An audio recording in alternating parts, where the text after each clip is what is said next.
कहानी यहीं खत्म। अब कभी किसी को कुछ पता नहीं चलेगा।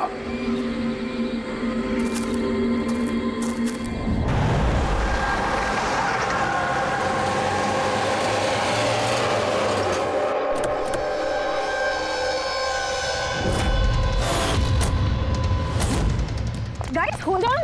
हो क्या रहा है, कोई मुझे बताएगा? You guys don't understand. You know ना सिचुएशन क्या चल रही है। पापा और भाई दोनों फोन नहीं उठा रहे। पापा, रे, प्लीज दरवाजा खोलो। करण देखो ना, कोई दरवाजा ही नहीं खोल रहा है। पापा, मिथुन काका, रे, मिथुन काका। Oh my God, रे। Oh, my bro. He's no more.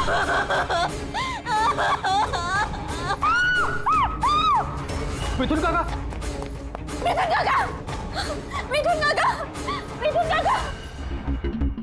बेहोश।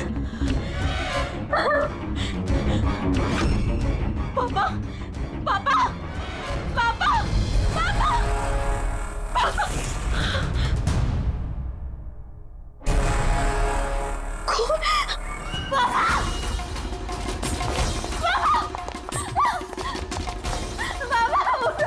देखो ना जरा पापा को क्या। शीतल अंकल सीधा। प्लीज जल्दी डॉक्टर को बुलाओ करो। काम करने जा। आरा। Uncle don't. एम्बुलेंस को कॉल करो अर्जेंट। शीतल, जब तुम वहाँ खंडाला में थी तब ये सब हुआ? हाँ जी सर, एक्चुअली वहाँ हमारी प्रॉपर्टी को लेके कुछ प्रॉब्लम्स चल रही थी, इसीलिए मैं और करण वहाँ गए थे। करण? जी, ही इज माय लॉयर। अच्छा। सर वो लैंड शीतल के नाम पे थी, इसलिए उसे वहाँ होना ही था। यस सर, बहुत इंपॉर्टेंट मीटिंग थी। आप? She is Tara, my assistant. हाँ तो शीतल, जब तुम खंडाला में जा रही थी तब घर पर सिर्फ तुम्हारे पिताजी कल्याण जी और तुम्हारा भाई रे और ये मिथुन था, है ना? हाँ सर, एक्चुअली करीब 8 साल पहले एक एक्सीडेंट हुआ था जिसमें पापा की आईसाइट चली गई। पापा देख नहीं सकते और मिथुन काका उनका अकेले ध्यान नहीं रख पाएंगे, इसलिए रे वो यहीं रुक के। मुझे उन दोनों को अकेले छोड़ना ही नहीं चाहिए था। शांत हो जाओ। एक बात बताओ शीतल, अब तुम कह रही थी कि उनको अकेले छोड़कर जाना ही नहीं चाहिए था, क्यों? ऐसे क्यों लगा तुम्हें? क्या तुम्हें डर था कि उनकी दोनों की जान को खतरा है, ऐसे कुछ होगा? नहीं सर, पर इतना जरूर पता था कि रे की उसके फ्रेंड्स के साथ ना कोई बड़ी प्रॉब्लम चल रही थी। फ्रेंड्स के साथ? और वो लोग एक दूसरे को ब्लैकमेल कर रहे थे किसी चीज को लेके।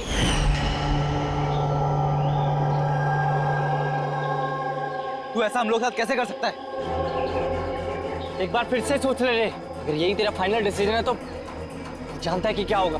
I don't care. मैं तो सिर्फ सही टाइम का वेट कर रहा हूँ। पर अगर किसी को कुछ पता चल गया तो? तुम पागल हो गई हो क्या?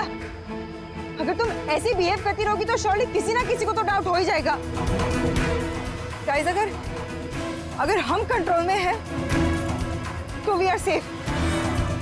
गाइस, तुम लोग अपना देख लो। मुझे ऑनेस्टली नहीं पता है कि मैं क्या करने वाला हूँ।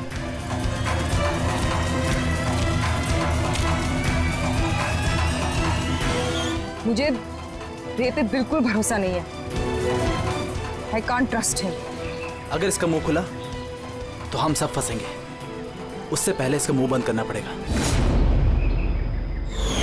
शीतल, जो भी तुम्हारे भाई के साथ हुआ उसका बहुत दुख होता है। I am so sorry. एक बार तुम्हारे पिताजी को होश आ जाए ना तो सारी बातें साफ हो जाएगी। वैसे मिथुन, कल रात तुम यहीं पर थे ना? क्या हुआ, क्या जरा ठीक से बताओ।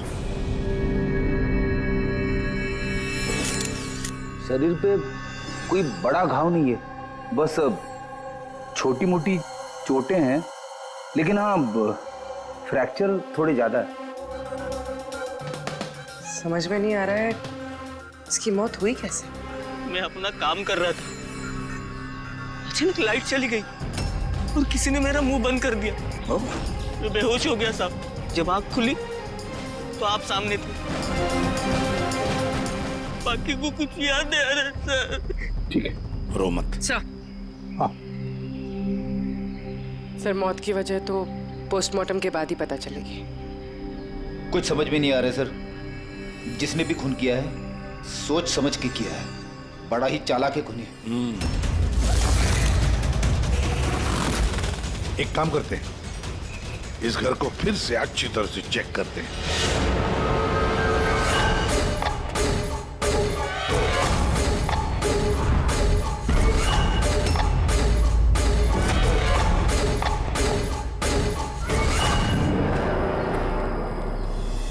ग्लास तोड़कर अंदर घुसा है घर के अंदर।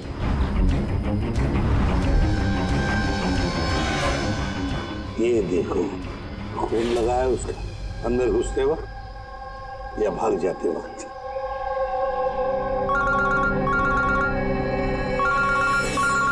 हेलो, एसीपी प्रद्युमन है। अच्छा, कल्याण जी को होश आ गया?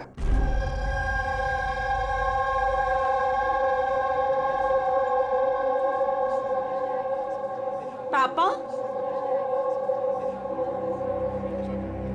कल्याण जी,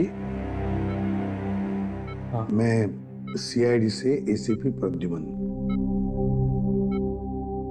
आप मुझे बता सकते हैं क्या हुआ?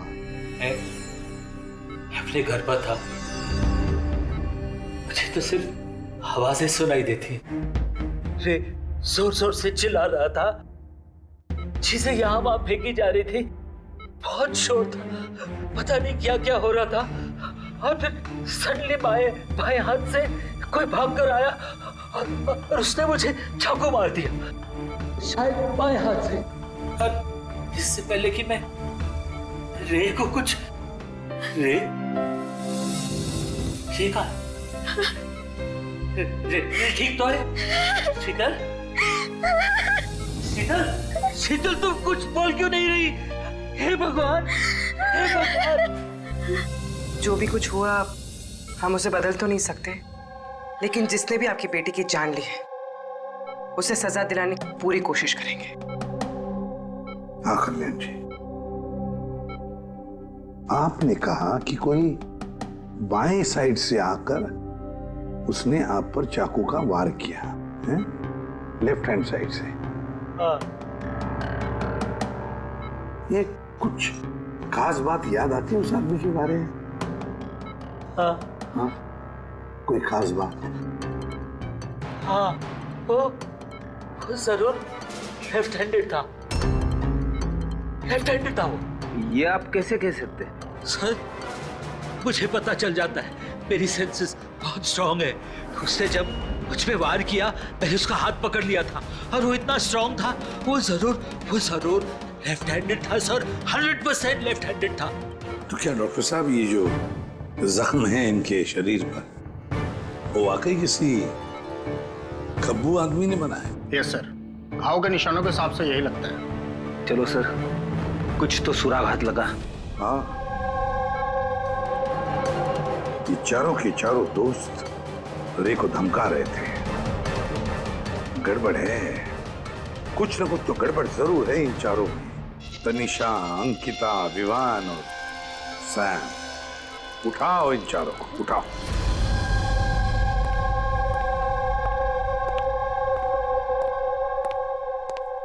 नमस्ते सर। आप? मैं सैम का फादर हूँ। पिछले 2 हफ्तों से सैम से मेरी कोई बातचीत नहीं हुई। अब मैं आपको कैसे बताऊं कि वो कहाँ पर है। मैंने उसको कई बार फोन किया लेकिन उसका फोन ही नहीं लग रहा। मैं तनिषा की माँ। अब उससे फोन करके मैं क्या पूछूं? कि तनिषा ने खुद मुझे कहा था कि वो अपनी हॉलीडे एक्सटेंड कर रही है, कुछ दिन वो फ्रांस में रहना चाहती है। और मैं अंकिता का भाई हूँ, just for name sec. Sir dad को बातों में फंसाकर 80% प्रॉपर्टी उसने अपने नाम पर कर ली। मैं क्यों फिक्र करूं सर उसके बारे में? सर मैं अंकिता के बारे में कुछ नहीं जानता। हाँ sir, what I just know is sir वो 2 हफ्ते पहले दिल्ली गई हुई थी कुछ मार्शल आर्ट कैंप के लिए। जी सर मैं विवान का फ्रेंड। उसके डैड के पास इतना पैसा है कि वो घूमता रहता है। होगा कहीं हॉलीडे पे। मतलब ये चारों पिछले 2 हफ्तों से शहर से बाहर है और आप में से कोई भी उनके टच में नहीं है। ठीक है, थैंक यू वेरी मच। आप लोग जा सकते हैं। अगर जरूरत पड़े तो आप लोगों को हम फिर से बुला लेंगे। Thank you. जरा 1 मिनट, क्या आप बता सकते हैं कि सैम, तनिषा, विवान और अंकिता इन चारों में से कोई लेफ्ट हैंडेड है? कब्बू है? हाँ सर, मेरा बेटा सैम लेफ्टी है। अच्छा, क्यों सर? नहीं नहीं, ऐसे ही ऐसे ही। हाँ, आप लोग जा सकते हैं। Thank you.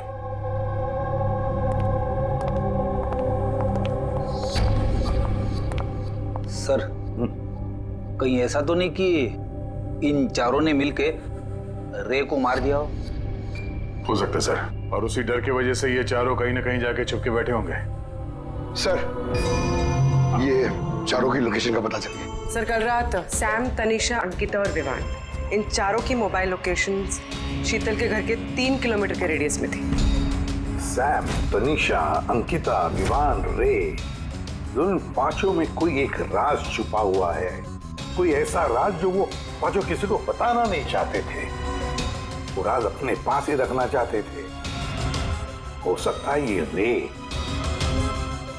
रे कमजोर पड़ गया हो, बस तो राज किसी को पता ना चले। रे किसी को ना पता है, इसलिए रे को खत्म कर दिया। ये पता करना होगा सर कि वो कौन सा राज था जिसकी वजह से रे की जान चली गई। सर एक बात समझ में नहीं आ रही है, ये चारों फरार क्यों हो गए? इन्हें तो खून करते हुए किसी ने देखा ही नहीं। एग्जैक्टली, लाइट चली गई थी सर, और वो कल्याण जी देख नहीं सकते थे और नौकर मिथुन बेहोश पड़ा था, तो वहां से भागकर कोई शक अपने ऊपर ओढ़ के क्यों लेगा?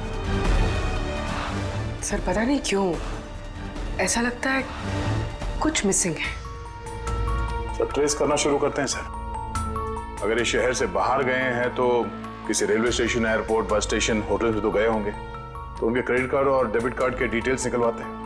कहीं से भी हो, जहां से भी हो, इन चारों के लोकेशन के बारे में हमें इंफॉर्मेशन चाहिए, जल्द से जल्द। हाँ बोल सारुण के।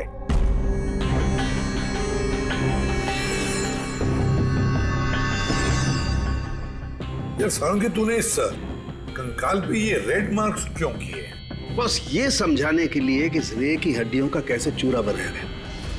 ये देखो, ये रे की हड्डियों का एक्सरे। इस रे पर बहुत जबरदस्त ताकत के साथ वार किया गया। एक झटके में इसकी गर्दन की हड्डी टूट गई। बस एक बार तो इसके रिब केज पर इतना जबरदस्त किया गया है कि एक ही झटके में इसके रिब केज की बाईं हड्डियां 12 की 12 पसलियां एक साथ एक झटके में टूट गई। और वो भी कमाल की बात यह है कि एक ही सिमेट्री में। एक झटके में 12 पसलियां? नतीजा हार्ट का रुक जाना, हार्ट ब्लॉक। इसके हार्ट पर जबरदस्त प्रेशर पड़ा। कमाल की बात यह है बॉस कि जितनी ताकत के साथ इस पर वार किया गया है, इतनी ताकत हाथों से या किसी भी हथियार से पैदा नहीं की जा सकती। इसे देख करके तो ऐसा लगता है जैसे खूनी जानता था बॉस, खूनी जानता था कि किस पॉइंट पर वार किया जाए कि एक ही झटके में सारी की सारी पसलियां एक साथ टूट जाए, एक सिमेट्री। हाथों से कोई इतना फोर्स तो पैदा नहीं कर सकता। हाँ कर सकता है अगर कोई मार्शल आर्ट्स का जानकार हो तो। जैसे कुंग-फू, कराटे, ताइक्वांडो, इन सब में खास किस्म के मूव्स होते हैं जिससे इतना फोर्स पैदा किया जा सकता है। ये हो सकता है बस। अभी अटैक उसी ने किया जिसे मार्शल आर्ट्स की जानकारी है, जैसे आर्मी बैकग्राउंड का कोई। मार्शल आर्ट्स, वो लड़की भी तो गई है ना दिल्ली में मार्शल आर्ट्स का कैंप अटेंड करने के लिए। क्या नाम है उस लड़की का? अंकिता? अंकिता के भाई ने तो हमें ये बताया। Sir what I just know sir, वो 2 हफ्ते पहले दिल्ली गई हुई थी कुछ मार्शल आर्ट कैंप के लिए। और सर कत्ल की रात उसका फोन शीतल के घर के आसपास ही था, उसी ने किया होगा। सैम के साथ मिलके। कल्याण जी पर जिसने भी चाकू का वार किया था वो आदमी खब्बू था, लेफ्ट हैंडेड। हाँ सर, मेरा बेटा सैम लेफ्टी है। ये हो सकता है क्योंकि शीतल के घर की जिस खिड़की पर से हमें वो ब्लड सैंपल मिला था उसका डीएनए सैम के डैड के डीएनए के साथ मैच होता है। मतलब सैम वही था और अंकिता भी। बस अब हमें ये पता लगाना है कि ये सैम, तनीषा, अंकिता और विवान इस वक्त है कहां पर। अच्छा, आप कैब ड्राइवर, आप उस वक्त कहाँ थे?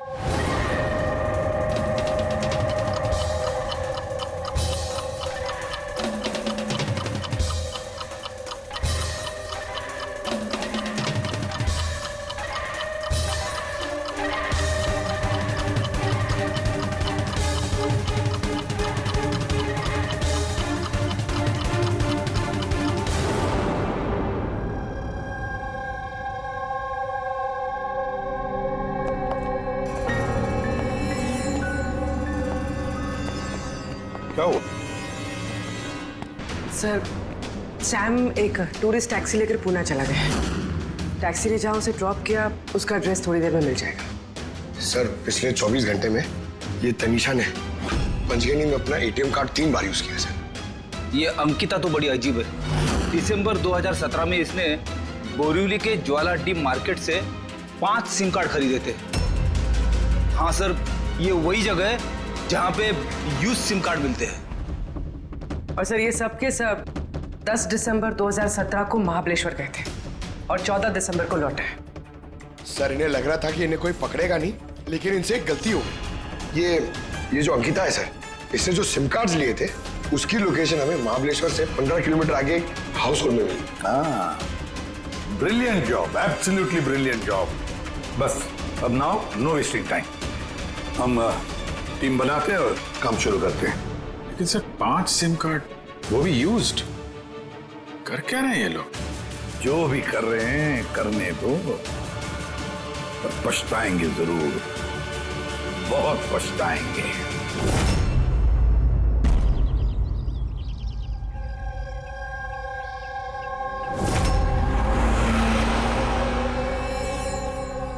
किसका फोन है? किसी विवान का है। विवान का कैसे हो सकता है? तुमने ठीक से सुना ना? अब उसने विवान कहा तो विवान ही होगा, मुझे क्या पता, आप बात करो। हेलो, कौन बोल रहा है? दूर, मैंने बोला था कि आज के बाद हम कांटेक्ट में नहीं आएंगे, तो कॉल क्यों किया? और तुझे पता कैसे चल रहा कि मैं यहाँ हूं? ओके, तो वहीं रुक, मैं आ रहा हूं।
बीच रास्ते इसकी बॉडी मिली है सर। किसी ने दिन दहाड़े भरे मार्केट में गोली मारी है। लॉन्ग डिस्टेंस शॉट था, ऑब्वियसली स्नाइपर होगा। स्नाइपर लॉन्ग डिस्टेंस से गोली चलाई, मतलब किसी को पता भी नहीं चला होगा कि गोली चली कहां से और फिर गोली चलाई किसने। Anyway, thank you very much. जी सर। सर हम लोग तनीषा तक पहुंचने ही वाले थे कि किसी ने इसे भी मार दिया। वही तो सर ये इत्तेफाक तो नहीं हो सकता सर।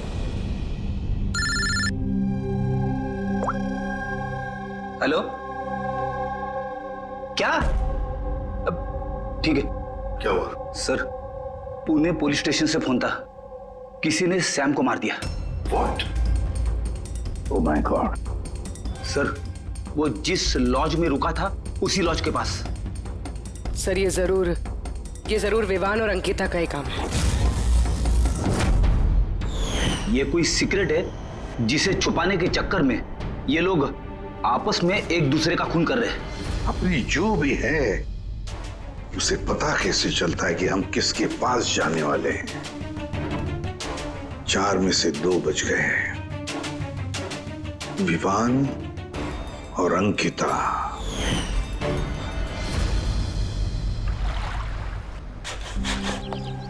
सबसे तो नहीं, मैं अंकिता से मिला था, उससे बात हुई थी मेरी। अंकिता से? जी। यही थी वो? हाँ, ये वही लड़की है, इसी ने मुझे पेमेंट दिया था, 2 दिन के 20,000 रुपए। 2 दिन के 20,000 वो मान गए? ऐसी क्या इमरजेंसी थी? अच्छा, उन 2 दिनों में आपने उनसे या उनके ग्रुप के बाकी लोगों से मिले थे? नहीं सर, मैं किसी से नहीं मिला। मैंने तो उस लड़की को ऑफर किया था कि हमारे पास कुक और क्लीनर दोनों हैं, लेकिन उस लड़की ने मना कर दिया कि मुझे कोई हेल्प नहीं चाहिए। तो उसने कहा कि आप 2 दिन के बाद आइए, जब हम यहाँ से चले जाएं। और 2 दिन के बाद जब मैं वापस आया तो यहाँ सब कुछ वैसा का वैसा ही था, कोई गंदगी नहीं, कोई कचरा नहीं, सब साफ सुथरा था एकदम। अच्छा, उसके बाद आपने ये जगह किसी और को दी? नहीं सर, हमें जगह का रिनोवेशन कराना था, इसके लिए हमने जगह बंद कर दी थी। आपके क्लीनर को जरा बुलाइए, उससे कुछ बातचीत करना चाहते हैं। मैं भेजता हूँ। बिना क्लीनर और बिना कुक के 2 दिन यहाँ पे रहे, कुछ ना कुछ तो खिचड़ी पकी रही थी यहाँ पे। ये कॉटेज की सफाई तुम्हें करते हो? जी सर। चलो।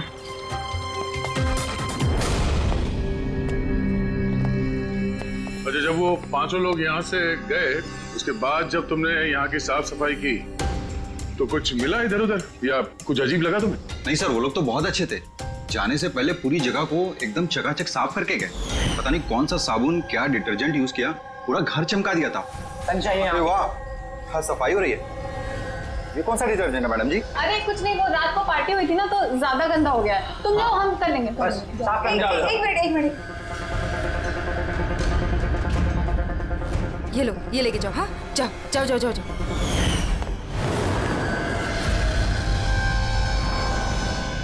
बहुत महंगी है सर, मैंने तो पहनी नहीं कभी, वरना लोग कहते हैं चोरी की। महंगी तो है, पर फिलहाल ये महंगी घड़ी हमारे पास रहेगी। जी सर। आइए, आप लोग आइए।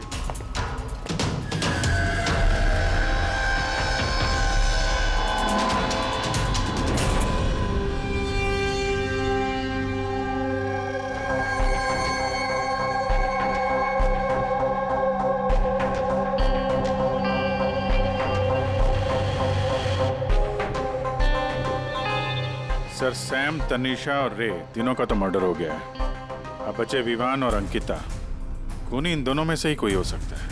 ये विवान ही होगा, उसी ने सैम को फोन करके लॉज के बाहर बुलाया था।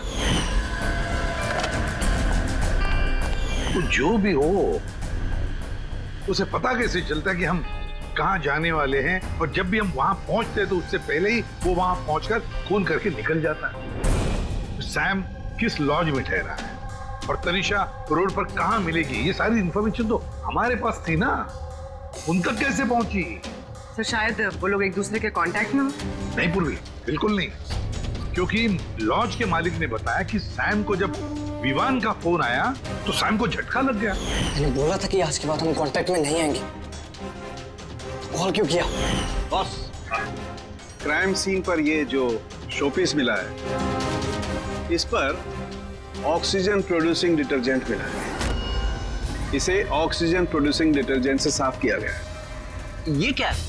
रेडी एक ऐसा डिटर्जेंट होता है जिससे सारे के सारे एविडेंस एकदम साफ किए जा सकते हैं, खून के निशान तक। हमें कोई डीएनए नहीं मिल सकता।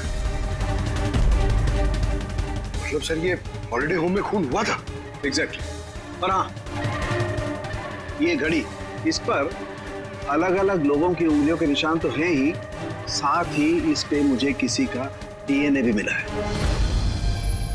तो शायद रे इसी खून का पर्दाफाश करने वाला होगा।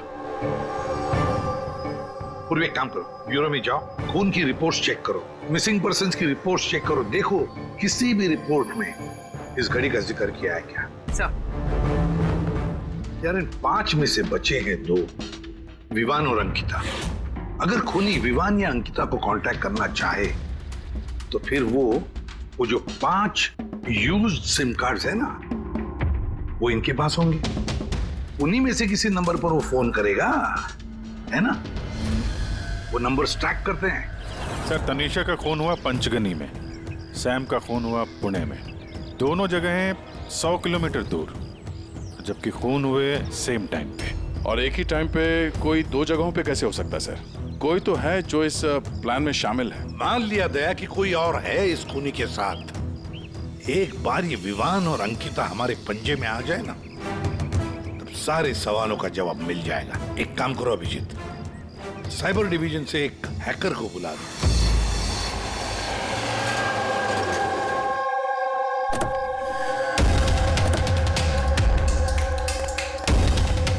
इसमें पूरे पैसे है ना?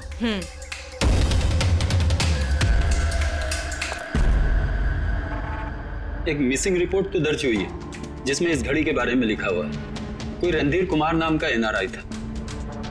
कब फाइल हुई थी ये रिपोर्ट? 6 दिसंबर 2017। कोई करण जोशी ने फाइल की थी। जी ये देखिए।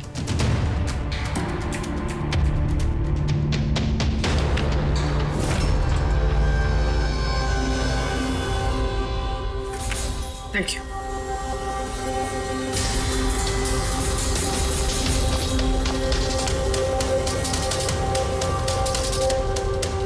कहीं उन लोगों ने इस रणधीर को तो नहीं मार डाला? और कहीं ये करण रणधीर की मौत का बदला तो नहीं ले रहा? करण? जी, ही इज माय लॉयर।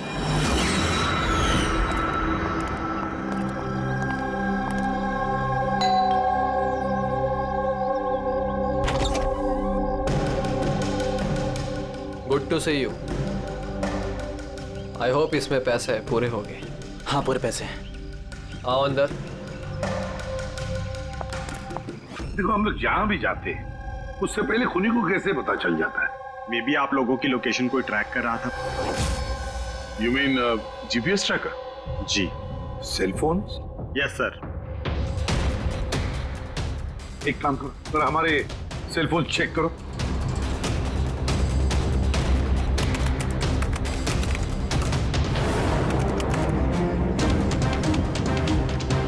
तुमने पैसे मांगे थे, हम लेकर आए हैं। अब वो एविडेंस दो और सब खत्म करो। खत्म करूं? जैसे तुम लोगों ने रणधीर को खत्म किया था। करण, हमें सबूत दो। देता हूं, लेकिन उससे पहले मैं तुम्हें किसी से मिलाना चाहता हूं। कौन? बुलाता हूं।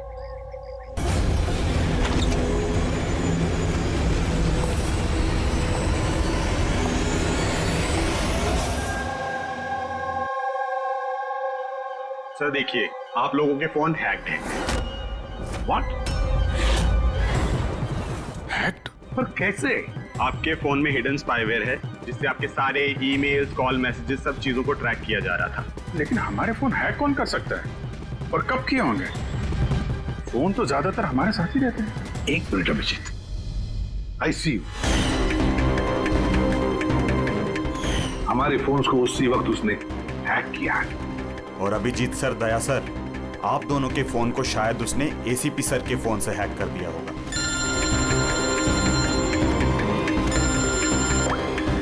अबुल करण मरने वाले से रिलेटेड है?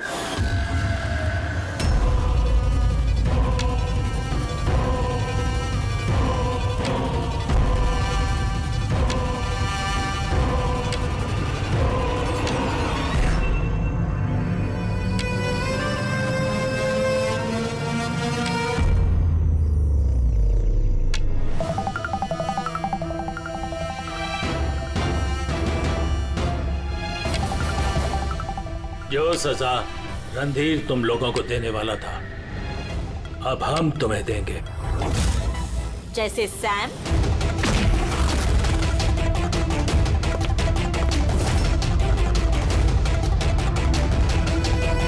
तनिषा और रे को दी। अब तुम दोनों की बारी है। तभी रणधीर की आत्मा को शांति मिलेगी। इसी घर में मारा था ना तुमने रणधीर को?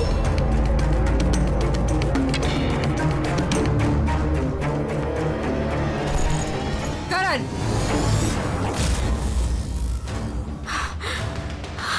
तुम्हारे पास कोई सबूत नहीं है ना? तुमने हमें फंसाया है ना? हाँ?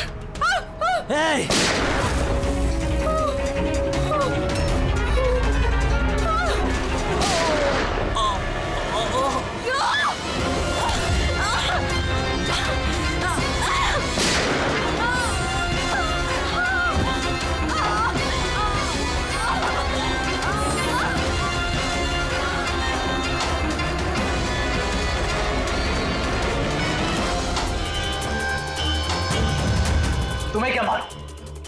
तुम तो देख भी नहीं सकते, पर मानना तो पड़ेगा। बस यही प्रॉब्लम है आजकल के तुम जैसे नौजवानों की। बहुत जल्दी होती है तुम जैसे आजकल के नौजवानों को किसी भी नतीजे पे पहुंचने के लिए।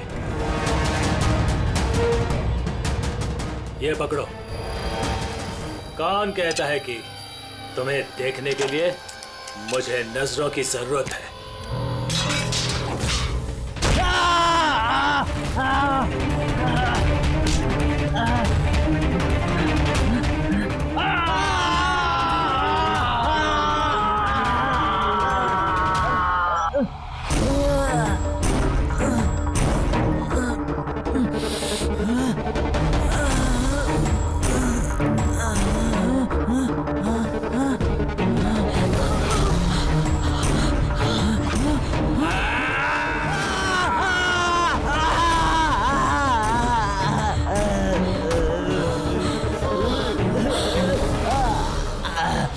सीता बेटा, तुम ठीक तो?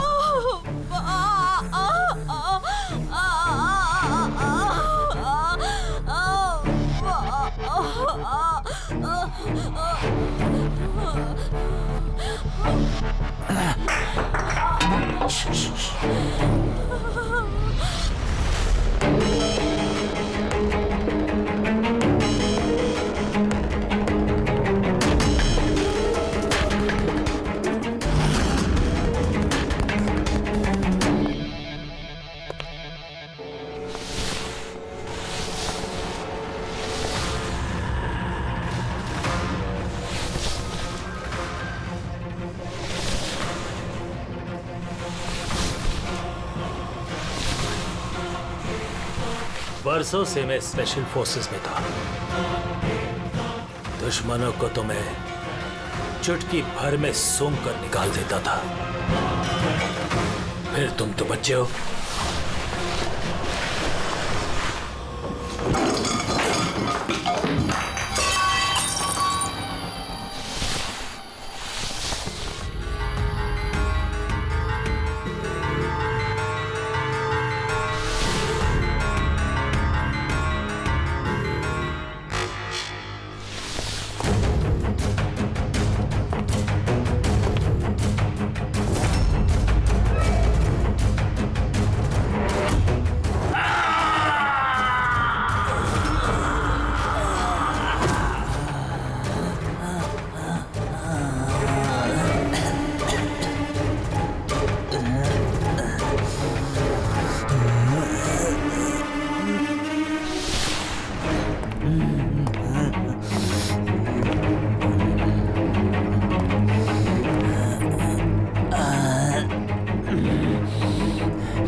मैं तो अंधा हूं ऑफिसर, लेकिन आप देखकर बताइए कि मैंने उसका सारा शरीर बेकार कर दिया है या नहीं,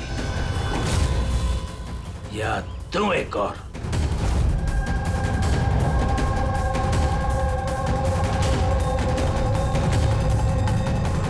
शीतल, रणधीर तुम्हारा भाई था और कल्याण जी रणधीर तुम्हारा बेटा है ना? और ये सब करने के लिए तुमने सीआईडी का इस्तेमाल किया, क्यों? सही समझा आपने। रणधीर शीतल का भाई था और मेरा बेटा। यानी रे का भाई? नहीं, रे मेरा बेटा नहीं था, उसे तो सिर्फ मैंने इस्तेमाल किया था। हमें गुमराह करने के लिए, ताकि हम विवान, अंकिता और सैम तनीषा के पीछे लग जाए और उन्हें सजा दिलवाए, ताकि आपका बदला पूरा हो सके। हम उसे मारना नहीं चाहते थे। रणधीर एक्सचेंज प्रोग्राम का स्टूडेंट था, एकदम सीधा, लेकिन बहुत पैसे वाला। अंकिता हमेशा से ही एक हाई फाई लाइफ जीना चाहती थी। उसी ने ये प्लान बनाया और रणधीर को किडनैप करके उससे पैसे मांगने। कितना रैंसम मांगा था तुम लोगों ने? 5 करोड़। फिर भी मार दिया तुमने उसे? रणधीर भाग रहा था, अंकिता को गुस्सा आया और उस 1 सेकंड के नॉनसेंसपन में उसने उसे मार दिया। और हम सब घबरा गए, कुछ समझ नहीं आई कि क्या करें। तो उसकी बॉडी लेकर हमने लेक में डाल दिया।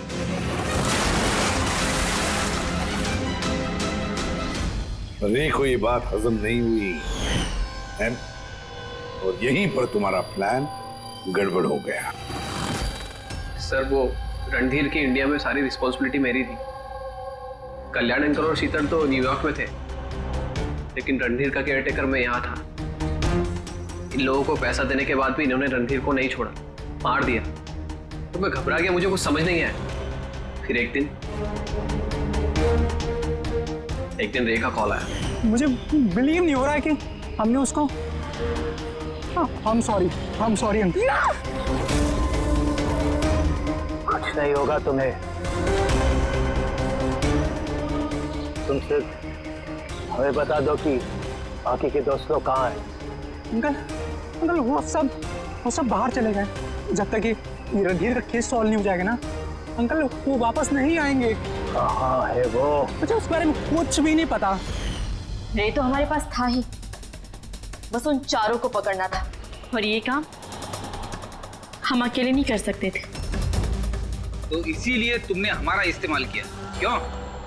रे से सारी इंफॉर्मेशन निकालने के बाद तुम लोगों ने उसे एक दर्दनाक मौत दी, ताकि हम लोग वो केस इन्वेस्टिगेट करें और ये सारी कहानी निकल के सामने आए। साथ में हमें सारे एविडेंसेस दे दिए, उन चारों के मोबाइल नंबर्स, और सैम जिस पैथोलॉजी लैब में काम करता था वहां से उसके ब्लड सैंपल मंगवा लिया। हम सबके फोन्स हैक किए। काफी अच्छी प्लानिंग थी। लेकिन एक बात भूल गए तुम, सजा देने का काम तुम्हारा नहीं, कानून का है।